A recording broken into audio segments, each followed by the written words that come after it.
Follower by June Bretherton. Read by Roger Warrad. Directed by Chris Pennicate and Roger Warrad.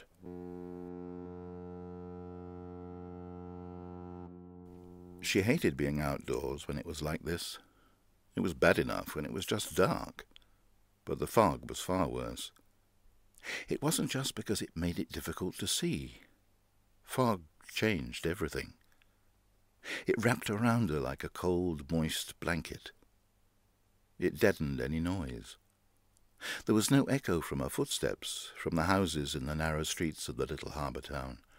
There was just nothing, and no way to tell where you were. She felt completely isolated from the rest of the world as she walked, as if no one else existed. There must be other people about, or at least in the dwelling she was passing, but if there were, then no sight or sound of them came to her. She was used to hearing the gulls shrieking overhead, and the occasional sound of distant traffic, because hardly any vehicles came this far into the streets, as they were too narrow and only led to the houses and not to anywhere else. Now the only occasional sound was a ship's foghorn somewhere out in the harbour, which made the fog seem even eerier than it was when there was no sound at all. She could almost imagine that the sound was being made by a strange sea creature in distress, or a lost spirit of a drowned sailor, wailing for someone to release him from the misty folds of his watery shroud. She wanted to run, but knew that would be stupid. It was hard to see just in front of her at walking pace, so running would only make it likely that she would crash into something or someone, or trip over an obstacle hidden on the pathway ahead of her. And that would be an easy thing to do. The narrow pavements were frequently encroached upon by jutting doorsteps and even boot scrapers. Old trapdoors that had once served cellars and were now obsolete were left to be proud of the paving, or sunken into it. She decided that it would be safer to walk in the road. No one would be driving in this fog, and it would be more likely that she would bump into someone walking on the pavement. The roads were only a little wider for the most part than the pavements, but were free from obstructions if she kept out of the gutters, where there were drain holes, weeds, and dead leaves. Progress would be quicker and safer in the middle of the roadways. After all, there were only 3 or 4 more roads to go now. It was then that she heard it, or thought she heard it. At first, she thought it was her overactive imagination, but then she became more and more certain that she had heard it. Yes, there were definitely footsteps behind her. So someone else was walking home the same way. Possibly, she told herself, but less possible that they would be keeping in step with her. Then she tried telling herself that it was just the echo of her own steps that she could hear, until she remembered that she had previously remarked to herself that echoes were deadened by the fog, and she hadn't heard these steps all the way, so why now? No. There was definitely someone behind her and keeping an exact distance from her. She wondered about trying to walk faster, but was afraid in case she tripped and fell, which could make her an easier target. There was no point in turning around to look, because she knew she wouldn't be able to see anything, and in any case, if she was honest, she was scared of what she might see. She wasn't sure if she believed in ghosts, but in this type of weather, if they did exist, then this would be the very time they'd be out and about. But why would one be following her? For no good, she was sure. Then she decided to stop and move silently to the side, to pretend to be checking where she was. It occurred to her that this might be a good idea in any case.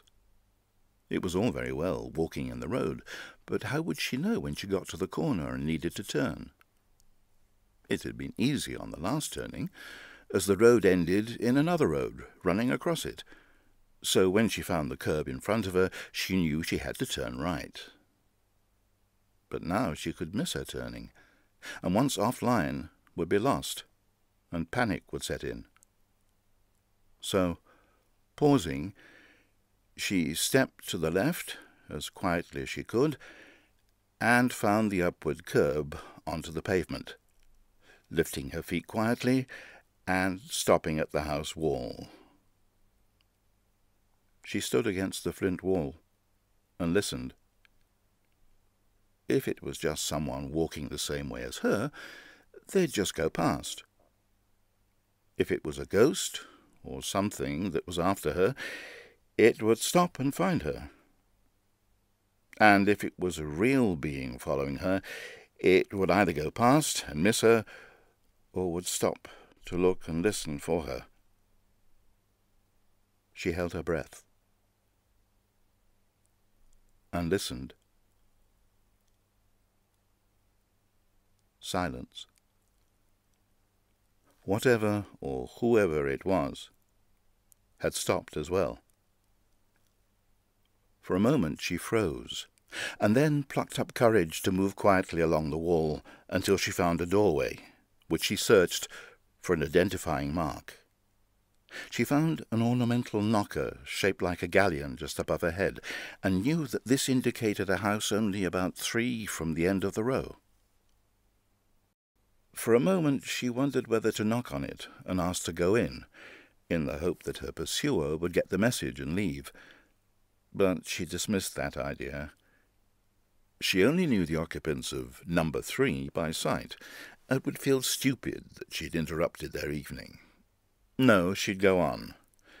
After all, it wasn't really that much further to her own front door.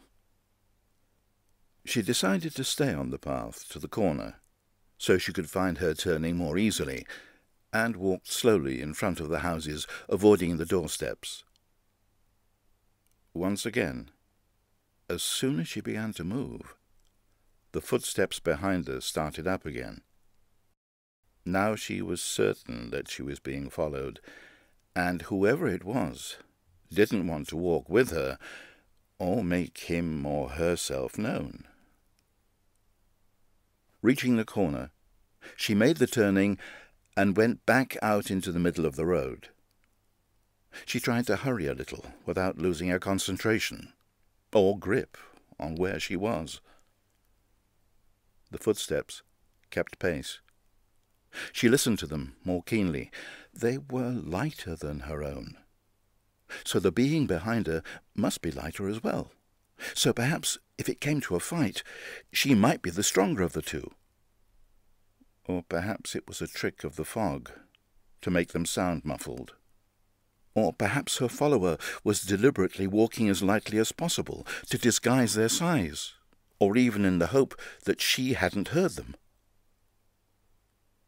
The next turning, which would be her last one to make, would be easy to find, as the opposite pavement was offset and continued further than the one on her side of the roadway, as the street straight ahead was no more than a lane after that.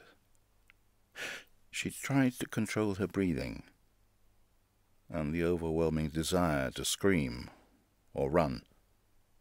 She could feel her heart pounding in her chest as if she'd run a mile. She knew the journey hadn't really taken that long, but it seemed to have been going on for hours, especially the latter part, since she'd first heard the steps. The fog seemed even thicker here, and it was now she noticed the smell. She'd been so struck by the lack of vision it produced that it was only now that she realized that it blocked her sense of smell as well.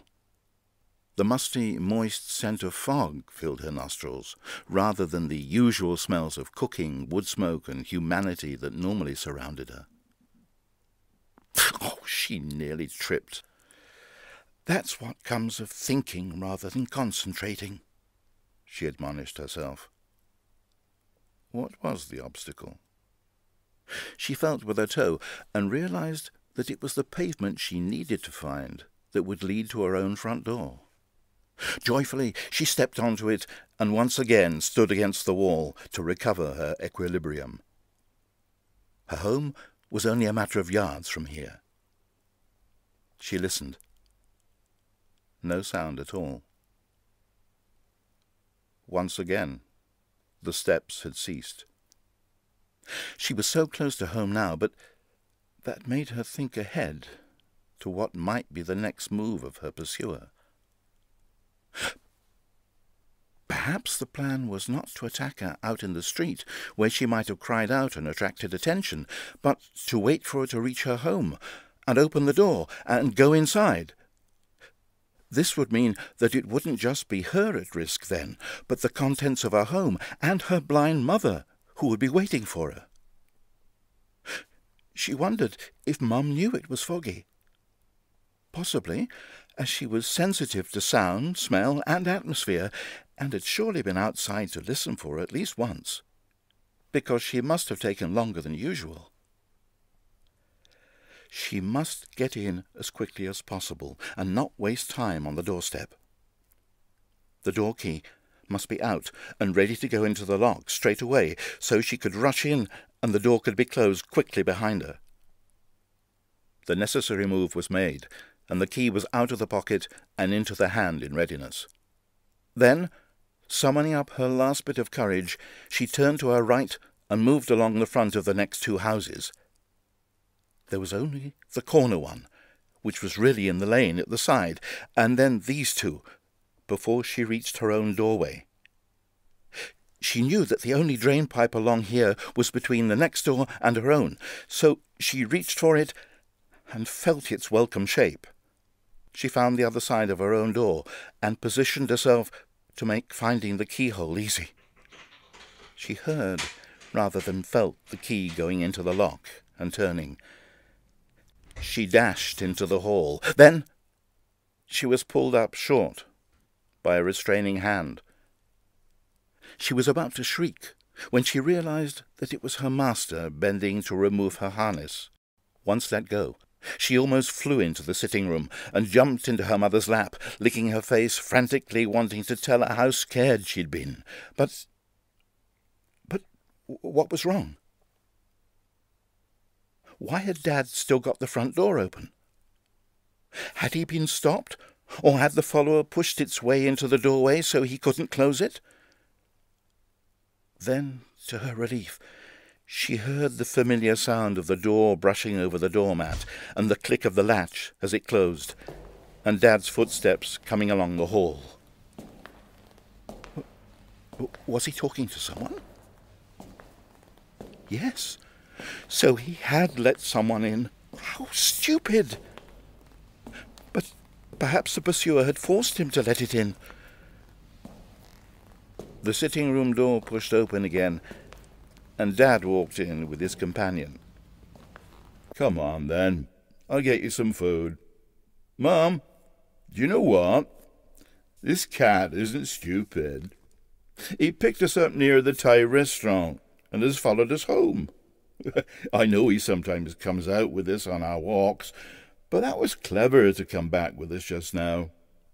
I don't think he was worried about finding his own way home, but wanted to make sure we got here as well, because he kept waiting for us.